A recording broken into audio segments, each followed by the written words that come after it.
Hello everyone and welcome back to the channel. Today I'm reviewing Moonbrew, the popular sleep elixir that's been all over social media, claiming to help you unwind, sleep deeper, and wake up refreshed. Now, Moonbrew is an adaptogenic tea powder that combines chamomile, reishi mushroom, and magnesium and L-theanine. You mix it with hot water before bed and it's supposed to calm your mind and support restorative sleep. Moonbrew is an adaptogenic tea and they claim it reduces cortisol, helps you fall asleep faster, and promotes dreamy, deep sleep.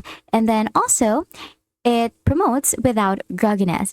I tried Moonbrew for about 10 nights. The flavor is nice, a mild honey lavender, and I did feel more relaxed about 20 minutes after drinking it. My sleep tracker even showed slightly better REM percentages, but it's not instant magic. It works best when you take it consistently and avoid screens before bed. It's pricey for what is essentially a magnesium, reishi, and tea combo. Also, some Reddit users mentioned inconsistent results. It tastes amazing but didn't knock me out, and another said it's more of a ritual than a remedy. Moonbrew is great if you love bedtime rituals and natural relaxation aids. That's my verdict. It does make winding down easier, but it's not a cure for insomnia. Just take note of that. It is worth trying if you value relaxation, but skip if you're expecting a strong sedative effect. All in all, I really love this product and I would recommend it to you all. And that's it. Thank you for watching and I will see you on the next video.